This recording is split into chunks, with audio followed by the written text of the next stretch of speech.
What's going on, everybody? Welcome back to my second to last Top 100 Series video. In today's video, we'll be looking at players ranked 6 through 10, and then tomorrow morning, or probably the day you're watching this, we will have 1 to 5, and you'll be able to find out who I think is the best NBA player going into next season. Now, I've dropped players 11 through 100 already. This is an entire series, so if you've missed any of them, there's a playlist link down in the description box below, and you can go back and watch it from the start and let me know what you think about certain rankings. With that being said, let's jump into things.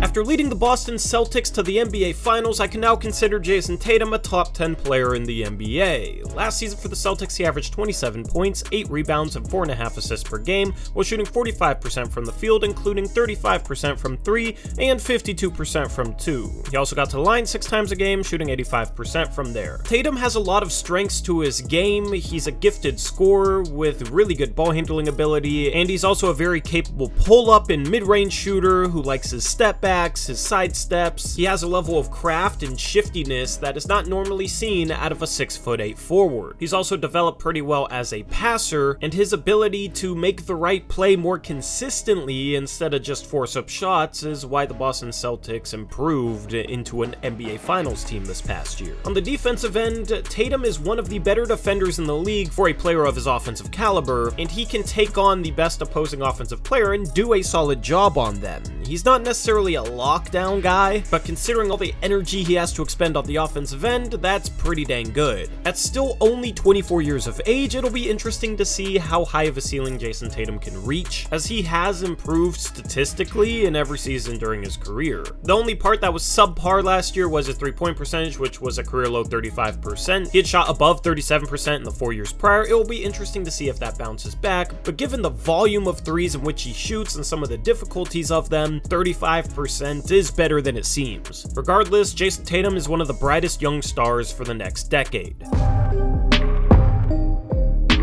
People seem to have forgotten what Damian Lillard can do. He had battled an abdominal injury for years, and it came to a head last season where he was definitely not himself and was uncomfortable out there on the court. The season last year was a loss for Lillard, who only played 29 games before he elected for season-ending surgery. In those 29 games, he only averaged 24 points and 7 assists while shooting 40% from the field and 32% from 3, but it was obvious that he was hurt. He did take a cortisone shot at one point last year and looked like his old self, so I'm chalking last year up to injury.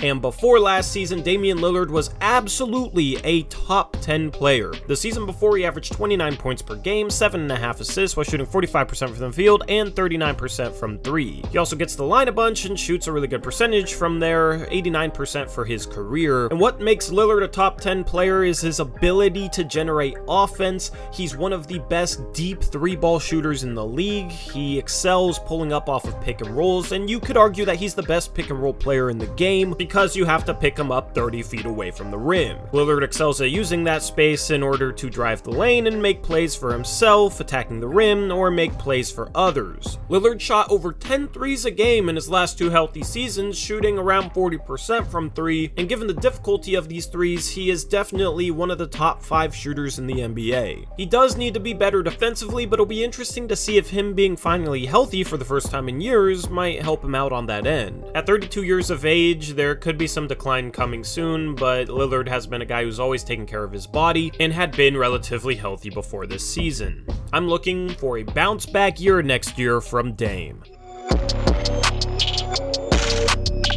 Kawhi Leonard missed the entirety of last season due to an ACL injury, which saw the Clippers miss the playoffs without him, but now the Clippers are back to being contenders in the West as Kawhi Leonard is now healthy. In the season before, he averaged 25 points per game, 6.5 rebounds, and 5 assists, while shooting 51% from the field, including 56% from 2 and 40% from 3. Kawhi Leonard is also one of the best defensive players in the league, and arguably the best two-way player, a guy that can lock down opposing stars, as well as give you star production himself. His skill development has been interesting to watch, as he went from a defensive player coming into the league to a 3-and-D guy with the Spurs to an absolute offensive star who can handle the ball, make plays for others, shoot mid-range pull-ups, shoot step backs, and do anything off the dribble that most stars can do. At 6'7", but with a freakishly long wingspan and large hands, Kawhi plays bigger than his listed height, and is able to use that hand size and length to be able to finish in creative ways around the rim as well. While he is 31 years old and coming off a major injury, I expect his game to be just fine, but it will be interesting to see how he bounces back.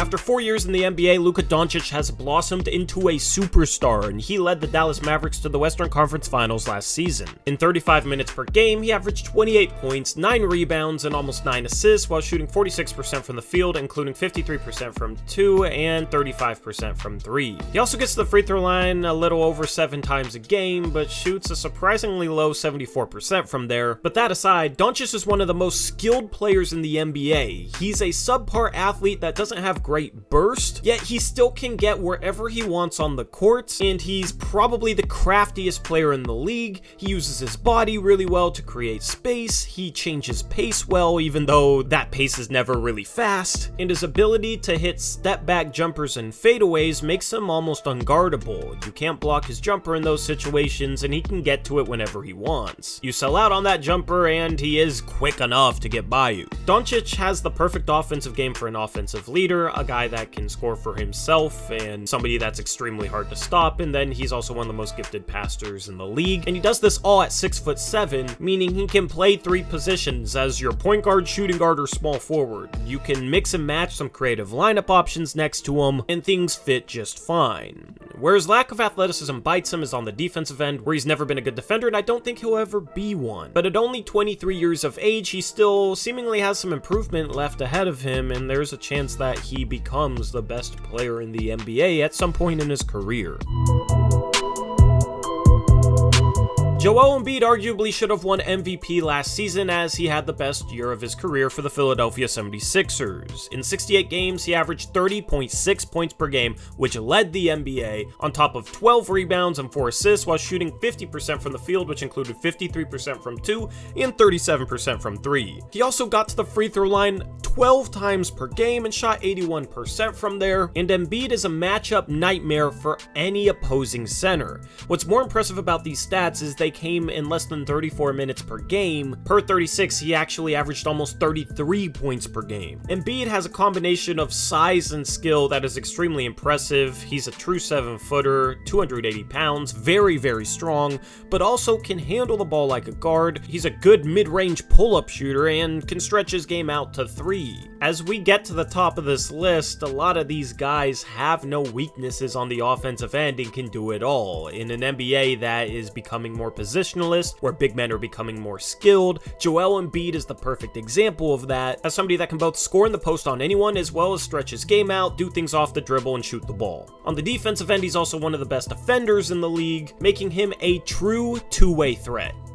That wraps up players 6 to 10. As I said, tomorrow morning 1 to 5, and then tomorrow night Eric will have a CBA video, and the following day we'll start player previews. Had to put it off a little bit, but we are getting into the swing of things here, as Media Day is only 12 days away, which is insane to say, and I'm not trying to rhyme. Anyway, I'm out of here. Until next time, as always, peace out.